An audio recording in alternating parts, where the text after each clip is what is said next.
आज की कहानी एना की है, जिसे उसके माता पिता ने एक लैब में बनवाया था ताकि वो अपनी बड़ी बहन केट, जो कि कैंसर से जूझ रही है, उसे अपने बॉडी पार्ट्स डोनेट कर सके, जिससे केट की जान बच सके। लेकिन उसके माता पिता ने कभी भी एना से नहीं पूछा कि क्या सच में तुम अपनी बहन को किडनी, बोन मैरो, ऐसी सारी चीजें देना चाहती हो या अपनी जिंदगी जीना चाहती हो। कहानी शुरू होती है और हम सारा और ब्रायन का परिवार देखते हैं। सारा एक लॉयर है और ब्रायन फायर फाइटर। काफी छोटा और खुशहाल इनका परिवार था, जहाँ पे इन्हें 2 जुड़वा बच्चे होते हैं, केट और जेसी।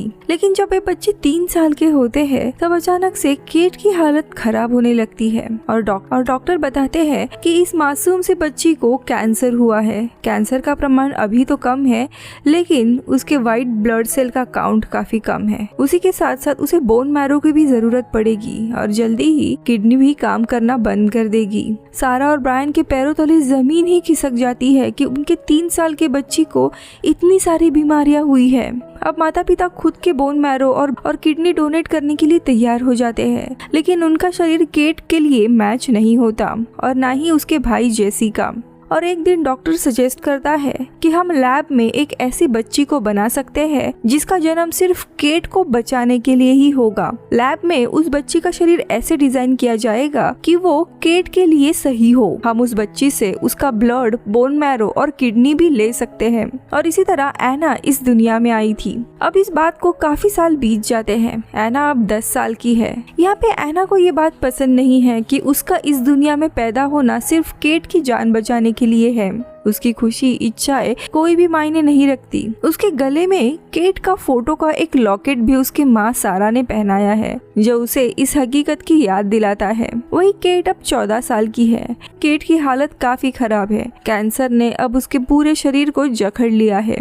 इन सारी चीजों के कारण सारा ने भी वकीली छोड़ दी है। एना को उसके दोस्तों के साथ जाना, कुछ भी खाना अलाउड नहीं है, क्योंकि उसका शरीर केट के लिए हेल्दी होना जरूरी है। इन सारे चीज़ों से परेशान होकर एक दिन एना फैसला करती है कि उसे ये जिंदगी नहीं चाहिए, खुद के लिए उसे जीना है। इसीलिए वो केट के फोटो वाला पेंडेंट, जो कि $700 का होता है, उसे बेचकर एक मशहूर लॉयर के पास जाती है, मिस्टर कैम्पबेल, और उनसे कहती है मुझे अपने पेरेंट्स पर केस करना है। और वो बताती है कि मेरी बहन केट को कैंसर है और मेरे पेरेंट्स चाहते हैं कि मैं अपनी एक किडनी केट को डोनेट कर दूं ताकि वो जिंदा रहे। अब ये बातें सुनकर कैम्पबेल को पहले तो भरोसा नहीं होता, लेकिन तभी एना उसे अपनी मेडिकल रिपोर्ट्स दिखाती है, जिसमें एना की पूरी बचपन की मेडिकल हिस्ट्री होती है कि कैसे डॉक्टर ने जिस वक्त एना पैदा हुई तब से लेकर आज तक उसके शरीर से उसके ब्लड सेल्स, बोन मैरो, हर कुछ महीनों में उसका ब्लड, ऐसी सारी चीजें निकाल कर केट के इलाज के लिए यूज की है।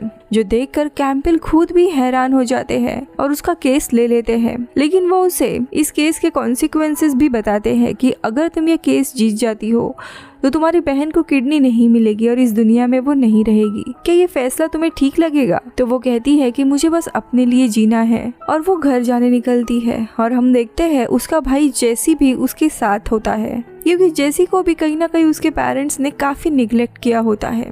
तो यहाँ दूसरी जगह केट को देखते हैं और उसे हॉस्पिटल में एडमिट किया जाता है, जहाँ पे डॉक्टर हैरिसन सारा और ब्रायन से कहते हैं कि जल्द ही एना की किडनी हमें केट को लगानी होगी। और सारा इस ऑपरेशन के लिए रेडी हो जाती है, हालांकि ब्रायन थोड़ा झिझक रहा था। इसके बाद केट को कुछ समय के लिए हॉस्पिटल में भर्ती किया जाता है। अब अगले दिन सारा, उसकी बहन केली जब हॉस्पिटल में होते हैं तभी वहाँ पे उन्हें कोर्ट का नोटिस आता है कि एना ने इनके ऊपर केस कर दिया है और अब वो अपनी किडनी ट्रांसप्लांट रुकवाना चाहती है।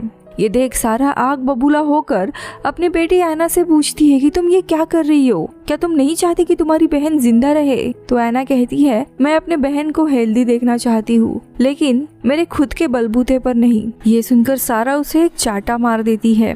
वही हम केट को देखते हैं, जो अपनी बहन पर काफी प्राउड होती है। दरअसल केट कभी भी नहीं चाहती थी कि उसकी छोटी बहन एना की ये हालत हो, और वो खुद भी काफी परेशान होती है, क्योंकि बचपन से लेकर आज तक उसका शरीर सुइयों से पूरा छलनी हो गया है। उसे ऐसी जिंदगी नहीं चाहिए। वही उनके पिता ब्रायन भी जो केट चाहते हैं वही चाहती थी, लेकिन उसकी माँ सारा बहुत ही जिद्दी होती है। केट की एक नहीं सुनती, उसे बस केट को कैसे भी जिंदा रखना है। अब रात को पूरा परिवार साथ में बैठता है और एना से उसकी साइड पूछते हैं। एना सबसे पूछती है, एक पल के लिए मैं शायद सारी चीजें भूल कर केट को किडनी दे भी दूं, पर क्या मैं आगे जाकर किसी स्पोर्ट्स में अपना करियर कर सकती हूँ या प्रेग्नेंट हो सकती हूँ? नहीं, यहाँ तक कि मैं कोई ड्रिंक्स भी नहीं पी सकती। लेकिन सारा गुस्से में कहती है कि केट तुम्हारी बहन है, उसे तुम्हें बचाना चाहिए। लेकिन ये सुनकर एना कहती है, मेरी भी जिंदगी उतनी ही जरूरी है जितनी केट की है, और गुस्से में वहाँ से चली जाती है। अब ब्रायन एना का मूड ठीक करने के लिए उसे अपने फायर स्टेशन लेकर आता है और एना को खाना खाते देख उसे रियलाइज होता है कि एज अ पेरेंट वो दोनों भी फेल हो गए हैं, क्योंकि केट को बचाने के चक्कर में उन्होंने अपने दूसरे 2 बच्चों के बारे में कभी भी नहीं सोचा। उनकी पसंद नापसंद भी उन्हें पता नहीं है, इसीलिए वो फैसला करता है कि वो एना पे कोई भी जबरदस्ती नहीं करेगा।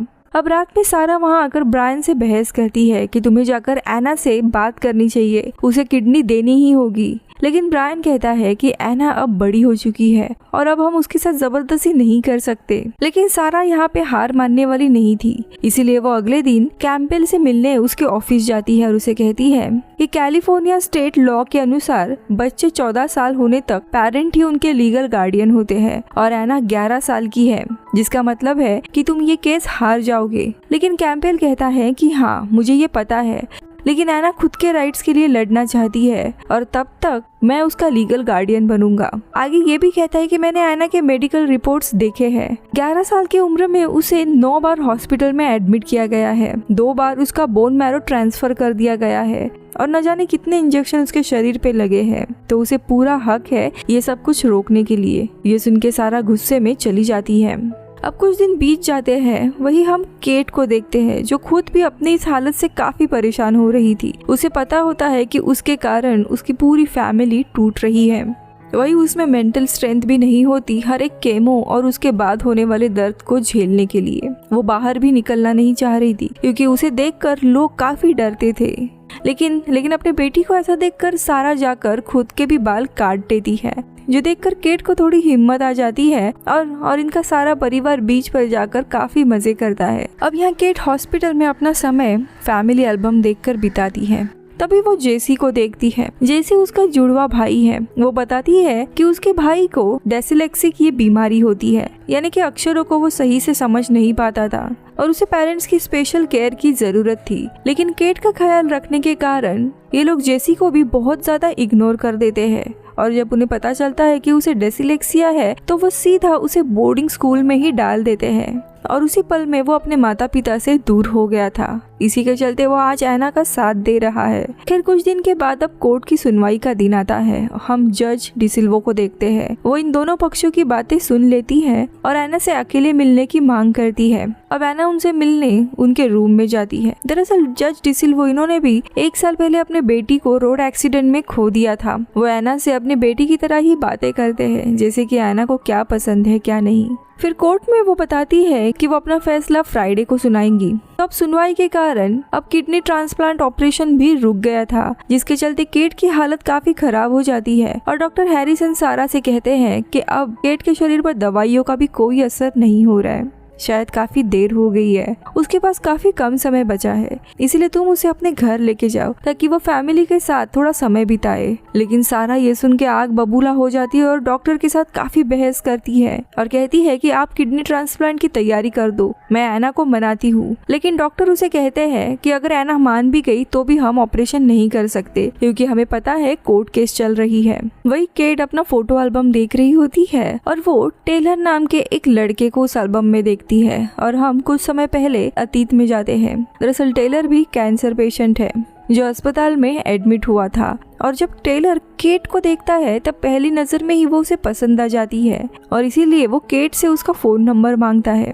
जिसके बाद केट और टेलर काफी अच्छे दोस्त बनते हैं और अलग अलग डिनर डेट्स पे जाने लगते हैं। केट भी काफी खुश होती है क्योंकि उसे कोई मिल गया था जो उसके बीमारी के कारण उसे अलग ट्रीट नहीं कर रहा है। अब इनके हॉस्पिटल में कैंसर बच्चों के लिए एक पार्टी रखी होती है। टेलर केट को अपनी डेट के तौर पर इन्वाइट करता है, लेकिन लेकिन केमो इस थेरेपी के कारण केट के बाल अचानक से जाने लगते हैं और इसीलिए उस पार्टी में वो जाना नहीं चाहती थी। लेकिन तभी उसकी माँ और मौसी उसके लिए काफी अच्छा विग, ड्रेस और पूरा मेकओवर कर देते हैं, जिससे वो एक परी जैसी खूबसूरत लड़की दिखाई देती है। और टेलर जब उसे लेने आता है तब ये लोग बहुत ही सुंदर सुंदर फोटो खींचते हैं। सभी लोग काफी इमोशनल होते हैं और ये लोग एज अ डेट पर पार्टी के लिए जाते हैं। पार्टी होने के बाद दोनों इंटीमेट भी होते हैं और अगले दिन केट काफी खुशी में टेलर का आने का वेट कर रही होती है। लेकिन 2 से 3 दिन बीत जाते हैं, ना तो टेलर ने कोई फोन किया था, ना ही वो उससे मिलने आता है। अब केट को समझ आता है कि टेलर ने उसे गोस्ट किया है, इसीलिए वो काफी गुस्सा होने लगती है। लेकिन तभी सारा अपनी बेटी की हालत देख नर्स से पूछने जाती है कि टेलर कब आएगा। लेकिन तभी नर्स उसे बताती है कि हम आपको बताने वाले थे, लेकिन टेलर पार्टी के अगले ही दिन इस दुनिया से चला गया है। अब ये सुनते ही केट पूरी टूट जाती है और वो बहुत ही ज्यादा रोने लगती है कि उसका खास दोस्त अब इस दुनिया में नहीं है। ये थी टेलर की याद जो केट अभी देख रही होती है। उसी समय ब्रायन अपने बेटी से मिलने आता है। अब डॉक्टर उसे समझाने की कोशिश करते हैं कि केट के पास ज्यादा समय नहीं है, तो ब्रायन उसे घर लेके जाने के लिए रेडी होता है। जिसके बाद ब्रायन केट को गाड़ी में बिठाकर घर लेके आता है। बाकी दोनों भी बच्चे उसे देखकर काफी खुश होते हैं और साथ में बीच जाने लगते हैं। लेकिन तभी सारा वहाँ पर आके बखेड़ा खड़ा कर देती है कि तुम इसे हॉस्पिटल के बाहर कैसे लेकर आए, उसका इलाज चल रहा है, उसे वापस हॉस्पिटल में लेके जाओ। लेकिन ब्रायन सारा की जबरदस्ती से थक गया है और उसे कहता है कि बच्चों पर मेरा भी अधिकार है और अगर तुमने मुझे रोका तो मैं तुम्हें डिवोर्स कर दूंगा। और ब्रायन अपने बच्चों के साथ वहाँ से निकल पड़ता है और समुंदर पे आता है। सभी लोग काफी मजे कर रहे होते हैं। थोड़े समय के बाद सारा और उसकी बहन भी इन्हें ज्वाइन करती है और एज अ फैमिली ये लोग अच्छा समय बिताते हैं। जिसके बाद डॉक्टर ने जैसे बताया था, केट को शाम को वापस हॉस्पिटल में भर्ती किया जाता है। वही कोर्ट की सुनवाई का दिन आता है। तभी एना हॉस्पिटल में कॉल करके केट से कहती है कि मैं अब और ये नाटक नहीं कर सकती हूँ, तुम्हें खुद सबको बता देना चाहिए। लेकिन केट कहती है कि सब कुछ ठीक हो जाएगा, कुछ और दिन बस। जिसके बाद ये सभी लोग कोर्ट के अंदर जाते हैं जहाँ पे कैम्पबेल जज डिसिल्वो से एना के ऊपर कितनी ज्यादा सर्जरीज हुई है इसके बारे में बताता है, जिससे एना को कितनी तकलीफ हुई है। अब उसके बाद सारा की बारी आती है और वो एना को काइंड ऑफ गिल्टी महसूस करवाने लगती है कि तुम्हें अपनी बहन को बचाना चाहिए और उसे पूछती है कि तुम ये सब कुछ क्यों कर रही हो। एना इन सब से रोने लगती है। लेकिन तभी उसका भाई जेसी कोर्ट में आता है और एना से कहता है कि तुम्हें अब सच्चाई बता देनी चाहिए। और तभी सीन फ्लैशबैक में जाता है और हम देखते हैं ये सारा प्लान केट का होता है। टेलर के मौत के बाद केट बहुत ही ज्यादा दुखी हुई थी और वो अपनी जान लेने की कोशिश भी करती है, लेकिन एना सही टाइम पे आकर उसे बचा लेती है। जिसके बाद केट एना से कहती है कि मुझे अब और नहीं जीना है, हर रोज के ऑपरेशन ने मेरे शरीर और दिमाग को कमजोर कर दिया है, मुझे भी टेलर की तरह यहाँ से चले जाना है। लेकिन माँ मेरे इस फैसले से खुश नहीं है, इसलिए तुम्हें ही इन सारी चीजों को रोकना है और पेरेंट्स पर तुम केस कर दो ताकि तुमसे कोई भी तुम्हारे शरीर की चीजें ना ले सके, जिससे मैं शांति से इस दुनिया से जा सकूं। और इसीलिए एना ने ये केस किया होता है। अब जेसी ये बताने के बाद सारा जेसी के बातों पर भरोसा ही नहीं करती। लेकिन तभी ब्रायन गुस्से में कहता है कि केट ने तुम्हें काफी बार ये चीजें बताई है, लेकिन तुम सुन ही नहीं रही थी। अब ये सुनकर सारा को फाइनली केट क्या चाहती है ये समझ आता है। अब जज आके फैसला सुनाने वाली थी कि तभी मिस्टर कैम्पबेल, इनका जो एक सर्विस डॉग होता है, वो जोर जोर से भौंकने लगता है। पहले तो कैम्पबेल उसे चुप कराते हैं, लेकिन वो नहीं रुकता। इसीलिए कैम्पबेल बिना कुछ बोले ही कोर्ट रूम से बाहर आ जाते हैं और अचानक से उन्हें मिर्गी आने लगती है। यहाँ पता चलता है कि उन्हें मिर्गी की बीमारी है और जब भी इन्हें दौरा आने वाला होता है वो डॉग बहुत जोर जोर से भौंकने लगता है। और यहाँ समझ आता है कि इसी बीमारी के कारण इतने कम पैसों में उन्होंने एना का केस लिया था, क्योंकि उन्हें पता था कि एना कैसा महसूस कर रही है जब उसका अपने ही शरीर पर कोई कंट्रोल नहीं है।